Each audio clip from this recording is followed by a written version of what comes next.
alitshoni lingenazi indaba. Namhlanje ke silapha eKhayelitsha kwiMaskandi Festival. Hayi bekumandi mfethu umphathi ohlelo wenza i-event wabiza artist engazicingele asefana uSolwazi base KZN ababephikisa neQuantum biza noBliss. Chopha ndikubalisele.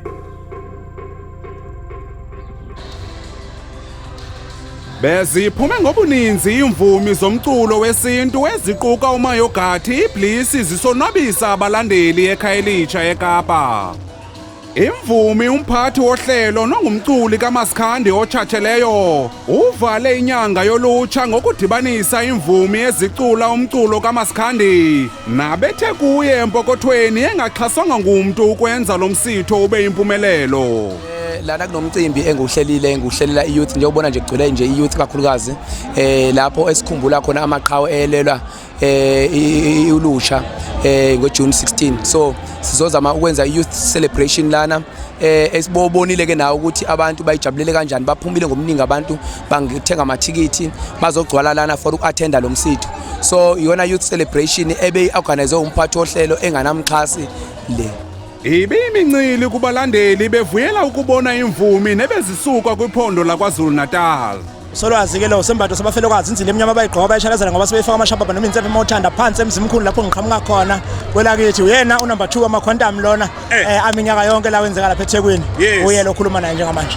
Ngilapha eKhayelitsha la ngikhona kumphathi wohlelo Maskandi Festival Youth Month sithasi ke sizofika nathi la eCape Town. Kunjani phofa beCape Town? Wamukeleke kakuhle kodwa? Kahle kakhulu mntababa ngeke ngize ngiwaqama manga ngamukeleka mnandi kakhulu and I was like amazed. I was like amazed ngoba bengakulindele lokho ngibe ngiqala nokufika nje eCape Town okokuqala nqa. So nje abantu bangamukele kahle kakhulu iaudience ngiyibonile ukuthi iyangazi kahle. So ngiyabonga kakhulu nje ithuba engilithole eCape Town.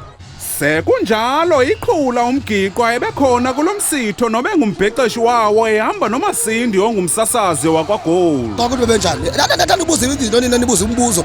But abantu bebenje bara hayi bekumandi mfethu.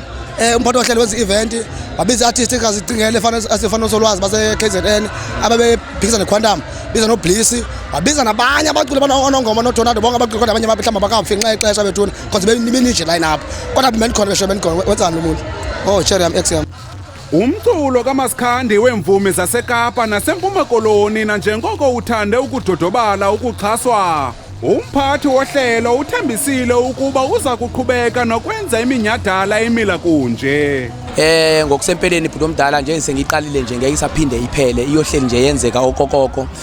Njalo nje ngizophimana ngikhipha izimemezelo ngisho ngithi sekunjalo bazoqhubeka nokubona amaciko ngwalanda kwindawo ngendawo nje ubonile nje sivulele uMayogathi bafika performer bekhona ngisho noSolwazi novumile ngoma bazongena manje onongoma ama artists nje maningi ama artists ebekuline up almost 50 nje ubona nje bengavumi phela kuyimanje sidudulana nje. So nje into ezasiqhubeka yenzeke siyibilindele ke okuzayo mhlambe ngagcina seyingaphezulu kwalokho ngoba ke si arrange manje in short time kodwa sibonile abantu bayithakasele ngaleli hlobo lokuthi bazogcwala ngalolu hlobo.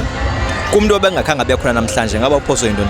Hayi uphoso kakhulu umntaka baba ngoba ngibe ngiziphethe zami bayazi ke ababukeli ukuthi mina mase ngifikile lapho ngizonquma kuphela. Bengiziphethe zami ngiliphethe iBliss abaningi abekudala befuna ukubona ngiphethe uSolwazi ngibaphethe nje wonke amaciko eshalana ngenkundla edlala ngendlela ezahlukahlukene. Kukhona isicaleka, kukhona isibhaca, kukhona isipondo, kukhona isishame nje ziningi nje indlela ebebedlala ngazo behlukahlukene abafowethu la ngaphakathi.